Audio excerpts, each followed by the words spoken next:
신원식 후보자는 극우 집회에 참석하고 극단적 주장을 펼쳤던 편향된 인사입니다. 2016년 촛불혁명을 반역이라고 말하고 문재인 대통령을 향해서는 정상적 사고로는 도저히 입에 담을 수 없는 극언을 서슴지 않았던 인사입니다. 이 역사관에 윤석열 대통령이 동의하는 것인지 묻고 싶습니다. 현재 당에 있는 최고의 국방 전문가다. 또 국군에 있는 많은 후배들이 신원식 이 의원을 존경하고 딱 우리 한 사람의 일생을 가지고 어떤 발언을 했는지 모르지만 한 부분을 가지고 우리 한 몸에 머리카락 하나 정도 있는 걸 가지고 그 사람 전부로 평가할 수는 없는 거 아니겠습니까? 과는 과대로 또 공은 공대로 그 사람이 가지고 있는 능력은 능력대로 국가를 위해서 국민을 위해서 활용하는 것이 인사 아니겠습니까? 네, 어제 윤석열 대통령이 국방부와 문체부, 여가부 장관을 교체하는 2차 개각을 단행했습니다. 앞서 영상에서 보셨듯이 정치권에선 신원식 국방부 장관 후보자의 과거 발언으로 인한 공방이 이어지고 있는데요. 오늘 정치여담, 김근식 전 국민의힘 비전전략실장, 김영훈 전 민주당 선대위 대변인, SBS 정화석 노수일과 함께하겠습니다. 세 분 어서 오십시오. 네, 신원식 후보자, 과거 전광훈 목사가 주도한 태극기 집회에 참석해서 문재인 전 대통령을 언급한 내용이 논란이 되고 있습니다. 어떤 발언이길래 이렇게 논란이 되는 건지 저희 뉴스브리핑 팀에서 찾아봤습니다. 2016년 박근혜 대통령을 이끌었던 파멸로 이끌었던 촛불은 거짓입니다. 지금 태극기는 진실입니다. 10월 3일 정광훈 목사님이 하는 마지막 결정적인 대규모 집회입니다. 뭐냐? 쓰러진 골리앗한테 다가가서 골리앗에 있는 칼을 빼서 거의 목을 베는 날입니다, 여러분. 문재인이 멸망을 기다리고 벌써 6일 전에 유엔군이 인천 상륙작전 성공했기 때문에 문재인 있다는 것은 시간 문제입니다. 문재인은 여러 가지 악행을 많이 저질렀지만 최고봉은 안보 파괴입니다. 트럼프 꼬셔서 연합훈련 중단, 전략자산 배치 중단, 올해 지소미아 파괴, 전시작전권 조기 전환, 한미동맹까지 다 허물었어요. 아니 동서고금을 막론하고 자기의 생명줄을 파괴하는 것은 있을 수 없는 일이에요. 이것은 간첩이기 때문에 그렇습니다. 간첩. 김정은의 행복을 위해서만 사는 간첩이 아니라면 어떻게 국민의 생명을 허물어요? 말이 됩니까? 그래서 우리는 반드시 문재인 일당을 국사범으로 반드시 역사와 법의 심판대 위에서 심판을 해야 하는 것입니다, 여러분.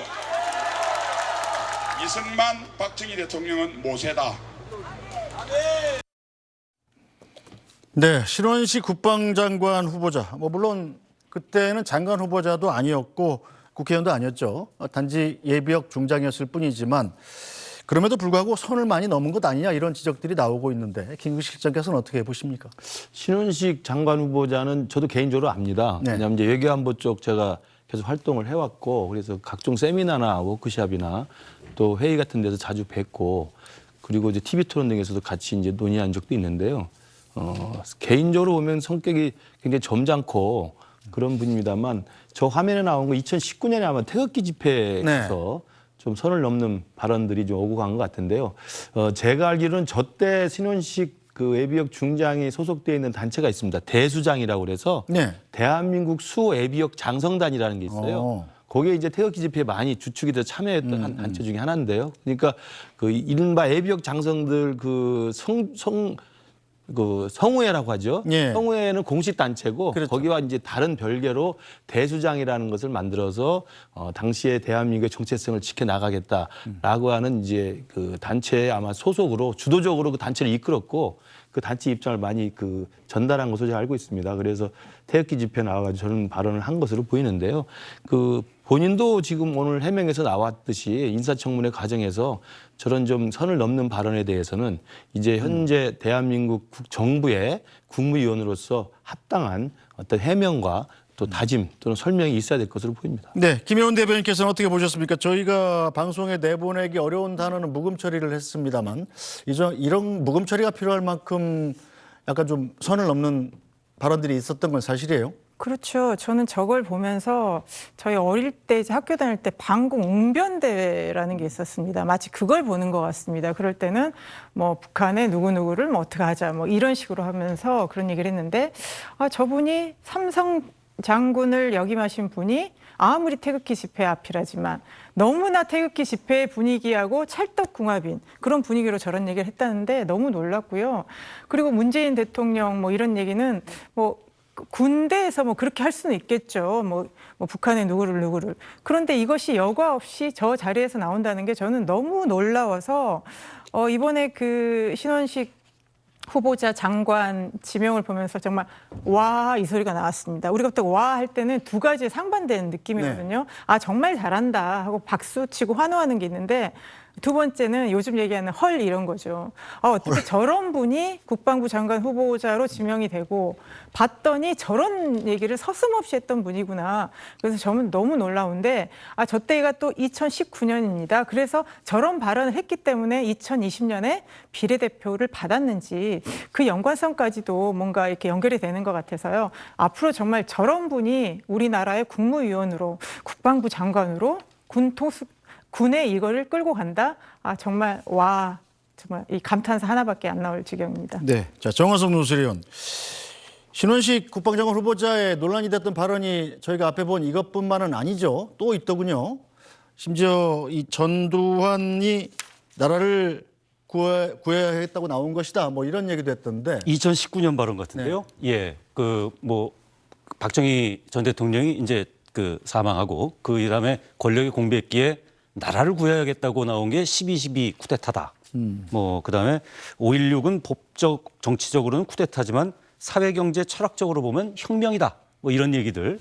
근데 사실 12.12 쿠데타 이거 일부 정치 군인들의 권력욕에서 비롯된 하극상 쿠데타라는 거는 이미 이 사회에서 합의가 된 부분일 걸로 저는 생각을 하는데요. 이런 부분에서 물론 뭐 무슨 무슨 유튜브 매체라든지 네. 이런 부분에서 한 발언이겠지만 글쎄 차라리 그냥 집회 내지는 아까 집회에서 발언도 있었지만 집회나 또는 뭐 매체 그러니까 이 자신의 말을 수용하는 대상을 놓고 그 분위기에 취해서 하는 거면 차라리 낫겠는데 아까 그 집회에서도 보면 그런 거 아닙니까? 연합훈련 한미연합훈련 이 연기하고 지소미아 파기하고 이런 거는 결국은 김정은이 좋게 하는 것이기 때문에 문재인 대통령은 간첩이다. 이런 이 논리의 비약들이 있지 않습니까? 네. 예. 이런 띄엄띄엄 하는 논리의 비약들이 사실 국방부 장관이 국가 안보 문제에 있어서 굉장히 결정할 부분들이 중요한 부분인데 국민의 안전을 위해서요. 그런 중요한 정책 결정만큼은 좀 이런 띄엄띄엄한 비약과 그다음에 국민의 상식에 맞지 않는 1.12 쿠데타가 전두환의 구국의 결단이었다. 이런 식의 인식이 그냥 분위기에 취해서 나온 말이면 차라리 낫겠다라는 생각이 듭니다. 자, 신원식 후보자 오늘 자신의 과거 발언에 대해서 해명에 나섰는데요. 이 얘기도 들어보겠습니다. 네, 저는 쿠데타는 절대 있어서도 안 되고 있을 수도 없고 대한민국 현실에 불가능하다고 봅니다.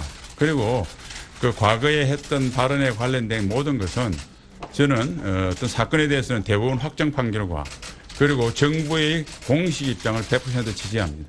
문재인 전 대통령에 대해서 하셨던 발언에 대한 입장은 그대로. 그건 이제 구체적인 것은 각 개개의 발언에 대한 거는 제가 정리해서 청문회 중이나 청문회 직전이나 충분히 국민께 설명드리겠습니다. 박근혜 전 대통령 탄핵은 좀 부당했다고. 그만하시죠.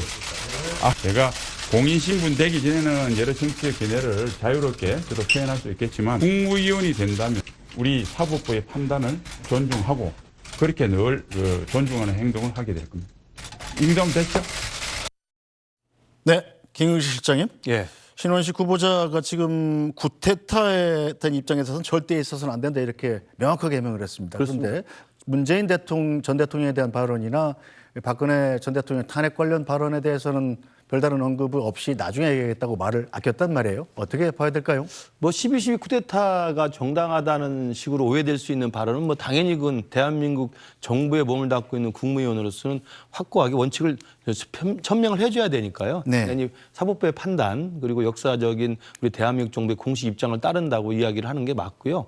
그다음에 이제 문재인 전 대통령 관련된 그 집회에서의 발언은 굉장히 과격한 발언들이 나왔기 때문에 어떤 법적 판단이나 어떤 대한민국 정부의 입장과 연결됐다기보다는 개인의 그런 좀 과도한 발언에 대한 개인적 해명과 소명이 있어야 되기 때문에 네. 아마 청문회 과정이나 청문회 직전에 국민들께 설명하겠다는 걸로 지금 전달이 됩니다. 그래서 제가 아는 신원식 장관 후보자가 실제로 이제 그 대수장, 아까 제가 말씀드린 대수장을 주도하면서 당시에 문재인 정부 시기에 안보 위기라고 하는 굉장히 큰 경각심을 가지고 대한민국을 그 굉장히 그 아끼는 많은 내비역 장성들과 함께 활발한 활동을 했을 때하고 그리고 비례대표 의원이 돼서 또 의정 활동을 하고 그리고 이번에 장관 후보자가 돼서 또 이제 통과가 된다면 장관으로서 직무를 수행하게 된다면 제가 겪은 신원식 장관으로서 이렇게 선을 넘는 이런 불합리하고 좀 비합리적인 과격한 행동은 저는 하지 않을 뿐이라고 믿습니다. 다만 지금 문제가 되어 나온 것처럼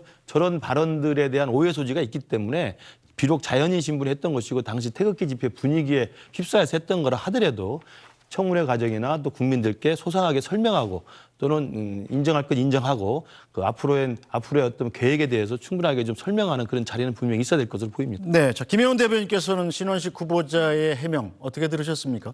글쎄요, 뭐 정작 해야 될 얘기는 아직 안 했지 않습니까? 물론 청문회장에서 하겠다고 했는데 이마저도 그러면 자신이 없다는 뜻이고 그러면 청문회장에서 또 대충 얘기하면서 빠져나가려는 의도가 아닌가 그렇게 보여집니다. 그래서 문재인 대통령에 대한 정말 저런 발언에 대해서는 명확하게 본인의 생각과 사과를 해야만이 저는 그렇다고 해서 그것이 다 용서가 되는 건 아니겠지만 명확하게 저는 사과를 해야 되는 것이 뭐 국방부 장관 후보자로서의 자격뿐만 아니라 저는 기본적인 상식을 가진 사람으로서의 그런 자격을 보여줘야 된다고 생각하고요.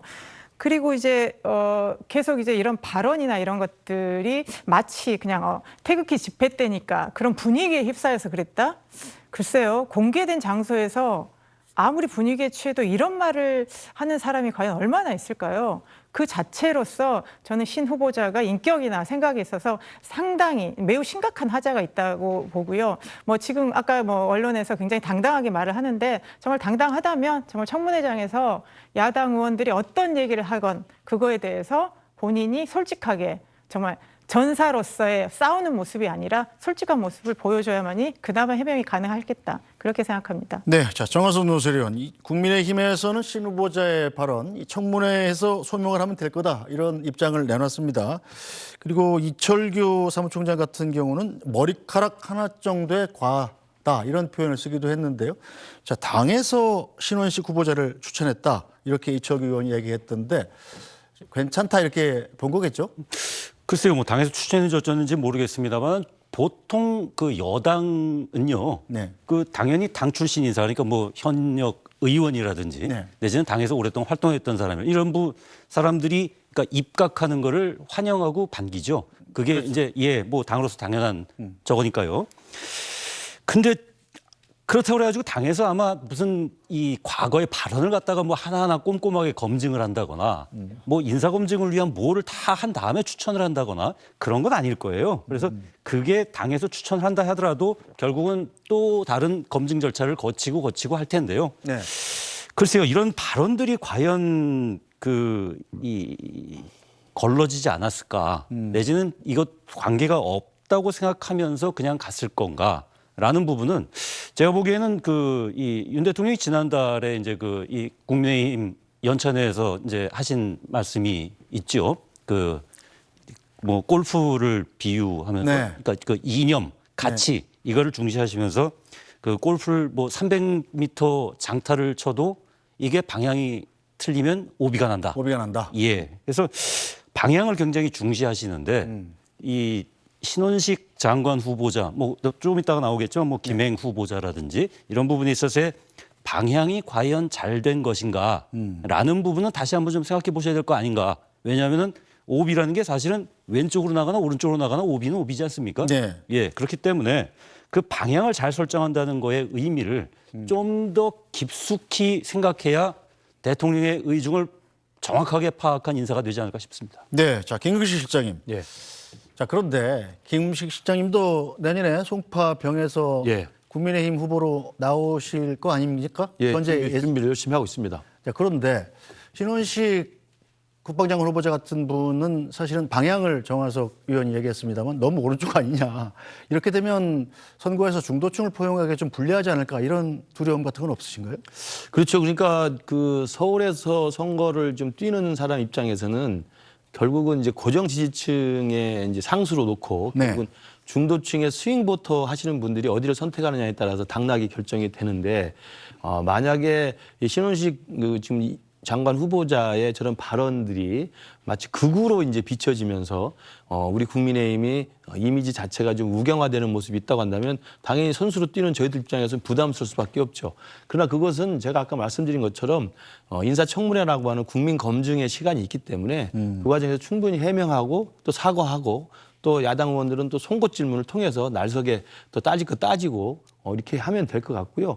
중요한 것은 이 신원식 장군이 이야기했던 여러 가지 발언들이 당시에 정황상 어떤 장소라든지 시기상으로 그런 것들을 했던 것에 대한 충분한 해명과 사과와 잘못 인정이 있다고 한다면 뭐 다시는 그렇게 하지 않도록 하는 게 중요한데 제가 볼 때는 그 홍범도 장군 흉상 철거도 마찬가지였습니다만 네.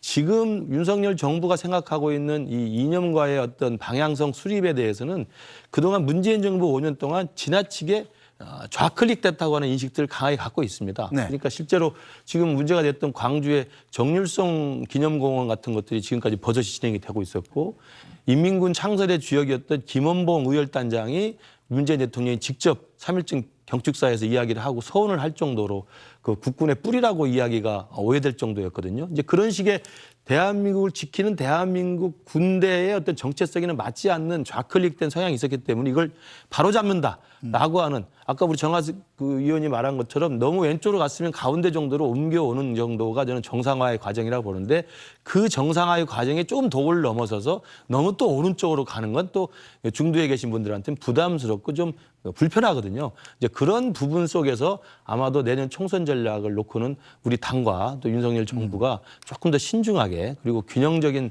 그런 방향과 정책을 수립해서 그 기조를 잡아야 된다고 생각합니다. 네, 자 김혜원 대변인 후보자 인사청문회에서 역시 이 신 후보자의 이념 편향성 문제가 굉장히 큰 쟁점이 될 것 같은데 홍범도 장군의 흉상 이전 문제도 사실은 신원식 의원이 가장 먼저 얘기했던 거 아닙니까? 그렇죠. 작년에 국정감사 때 이미 문제 제기를 했죠. 어떻게 육사 앞에서 대한민국의 정체성을 지켜야 되는 군인을 양성하는 육사에 이게 있을 수 있느냐고 문제 제기를 했는데 뭐 그 이후로는 조금 이렇게 잊혀져 있었습니다.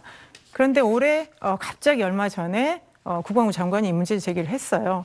이걸 다시 시간을 돌이켜 보니까 계획이 다 있었구나. 이미 작년에 윤석열 정부가 출범하면서부터 우리나라를 제가 처음부터 이념 전쟁을 해야 되겠다. 저는 큰 그림이 있었던 것 같고요. 그 시작이 이제 홍범도 장군의 이제 흉상 이전 이제 요걸로부터 시작을 해서 이제 본격적인 대통령 발언을 통해서 이념 전쟁 시작을 했는데요. 이제 여기에서 가장 행동을 앞장서 할 사람이 신원식 후보자라는 게 지금 명확해진 거죠. 그러니까 작년부터 신 후보자 같은 경우는 뭐 윤석열 대통령 그 후보 되기 전부터 상당히 많은 조언을 했다고 하고요. 특히 작년에 윤석열 정권이 들어서면서 북한에 대해서 강대강 대치 그리고 남북 관계가 아주 안 좋아지면서 이제 국방이 많이 강화됐습니다. 그러다 보니까 이제 군 출신인 신 후보자가 상당히 발언권을 얻을 수 있는 그런 상황에서 윤석열 대통령의 이념 전쟁의 선봉으로 정말 무슨 사령관처럼 장수처럼 이렇게 싸워줬기 때문에 그것이 이번에 후보자가 됐는데 상당한 영향을 미쳤을 것 같고요. 이념 전쟁 이건 아직 시작도 안 한 거고요. 앞으로 그러면 국방부 장관이 앞장서서 끌고 나갈 대한민국 이념 전쟁 과연 어떤 식으로 전개될지 상당히 우려스럽습니다. 네, 계속해서 김행 여가부 장관 후보자 얘기도 좀 짚어보죠. 신원식 후보자뿐 아니라 김행 여가부 장관 후보자의 과거 발언도 역시 주목을 받고 있습니다. 김 후보자 과거 국민의힘 비대위원 당시 당원들을 만난 자리에서 이재명 민주당 대표와 문재인 전 대통령을 언급했는데요. 어떤 내용이었을까요?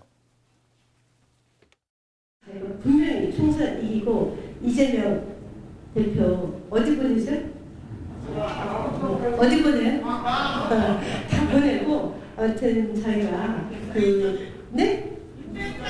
문재인까지 다 뭐 하고 아무튼 저희가 정말 미래가 있는 대한민국 다시 건설할 수 있고 그래서 저희가 미래 시대에 정말 번듯한 대한민국을 물려줄 수 있는 그 토대를 오늘 만드는 자리이기를 바랍니다.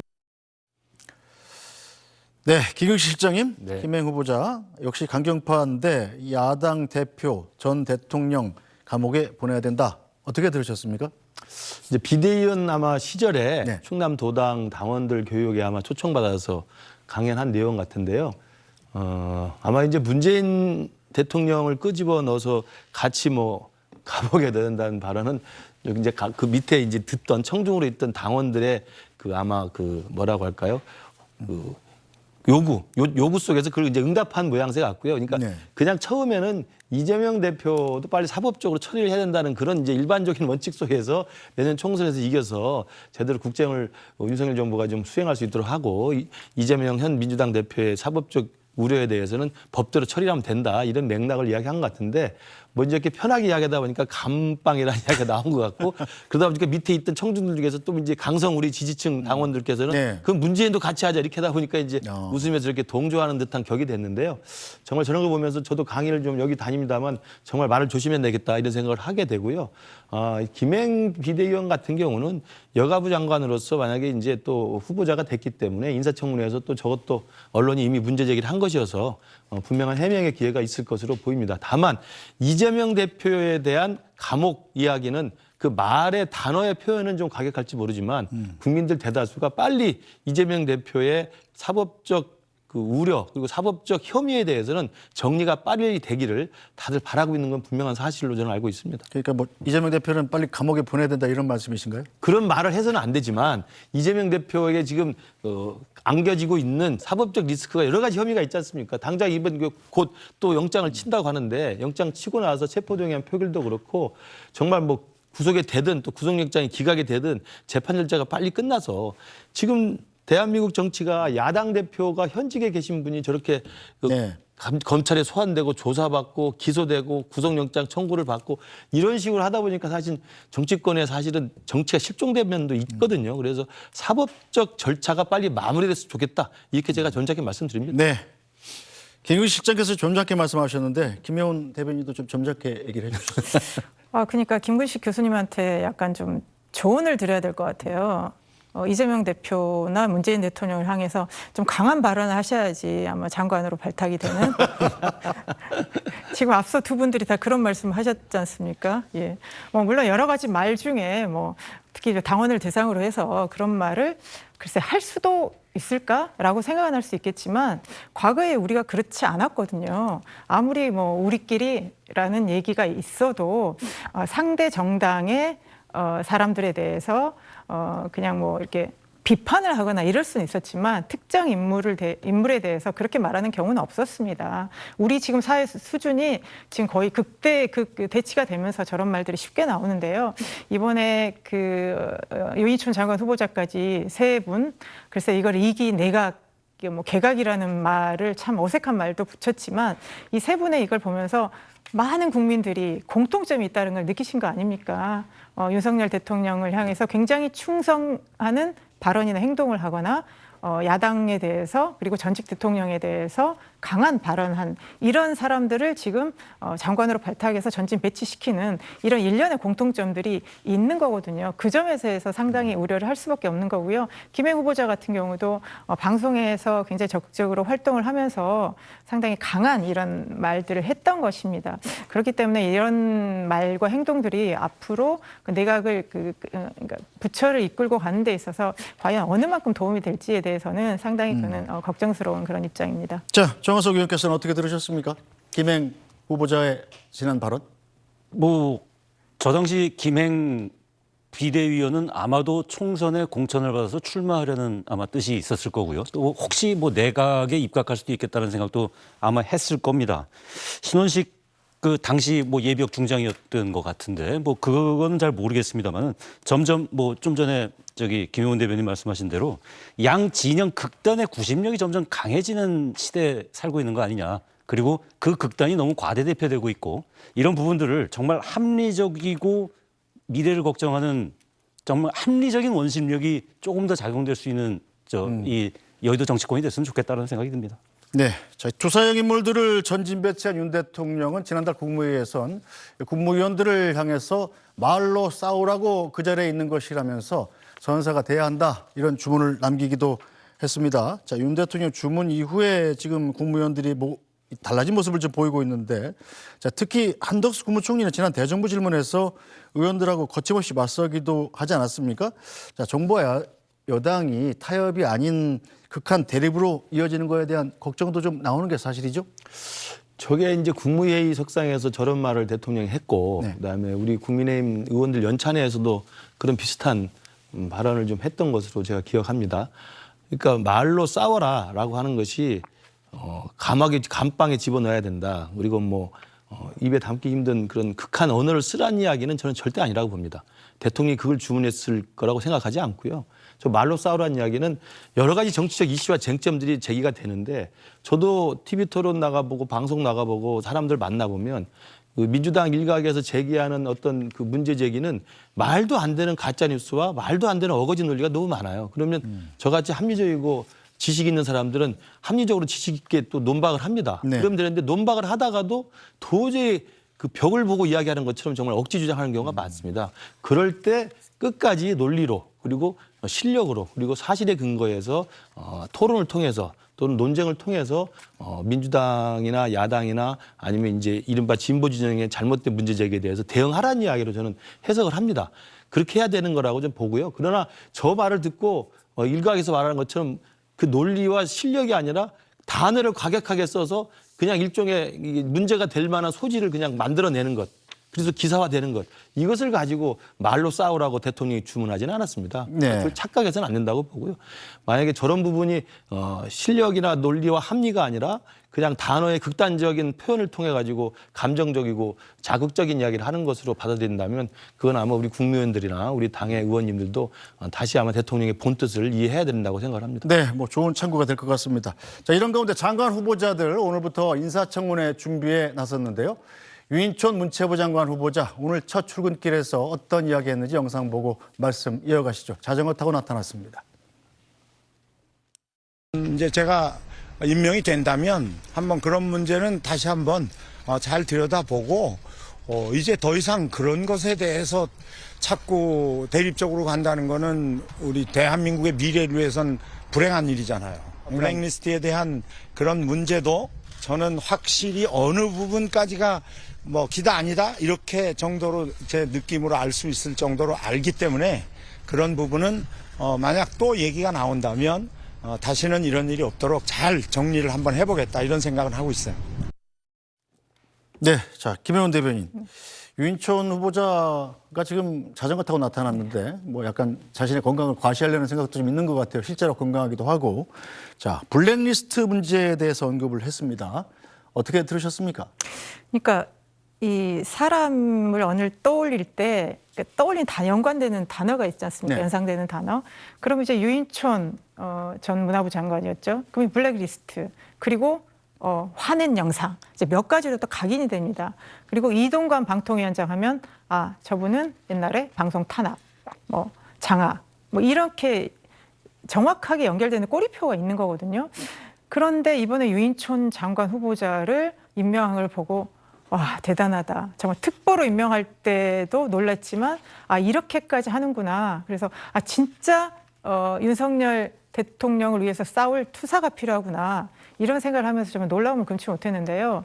글쎄 본인이 아까 뭐 블랙리스트는 뭐 보면 안다 이렇게 얘기는 했습니다만 그 당시에 얼마나 문화 예술계나 이런 게들이 혼란스러웠습니까? 그리고 유인촌 장관의 그 블랙리스트를 시작으로 해서 박근혜 정부 때까지 굉장히 혼란스러웠고요. 이 상처가 아마 지금까지도 계속 어느 정도는 치유되지 않은 상태로 오고 있는 것 같습니다. 그렇기 때문에 유인촌 장관의 저 말에 대해서 글쎄요, 과연 과거에도 문제가 없었고 앞으로도 없을 것이다.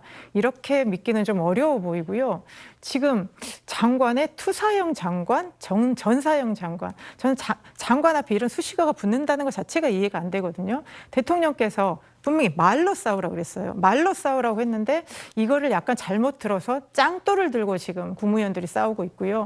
국무총리께서 나이도 많으시고 그리고 총리를 2번이나 하신 국무총리가 국회에 나와서 막 화를 내시면서 공부 좀 하십시오라는 등등 여러 가지 얘기를 하고 있거든요. 그래서 정말 윤석열 정부의 내각이 실력이 있다면 김우식 교수님 말씀하신 것처럼 논리적으로 국민을 설득해야지. 왜냐, 우리 국민들 수준이 높아서 조근조근 설명을 하면 다 이해를 합니다. 그런데 실력이 없는 사람일수록 화를 내거든요. 그렇기 때문에 유인촌 장관 후보자나 다른 분들, 글쎄요, 과거에 이런 부정적인 이미지를 얼마나 씻고 새롭게 거듭날 수 있는지 저는 상당히 회의적입니다. 네, 김윤 실장께서는 유인촌 장관 후보자의 소감 어떻게 들으셨습니까? 뭐 이제 블랙리스트에 대한 그 이제 과거 MB 정부 문체부 장관 할 때 논란이 있었기 때문에 그걸 다시 소환해서 기자가 질문한 것이고요. 그에 대한 원칙적 입장을 좀 낸 거라고 봅니다.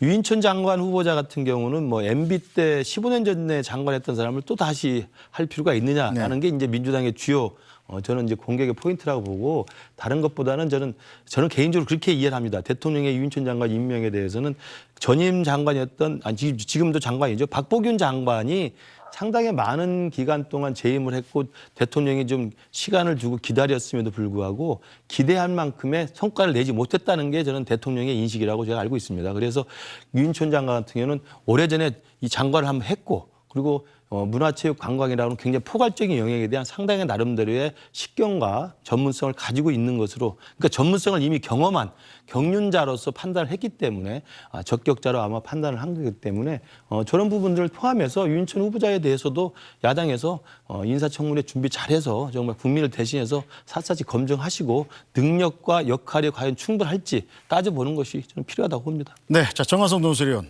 김행 여가부 장관 후보자 역시 오늘 출근을 했죠. 김행 후보자는 어떤 얘기들 했나요?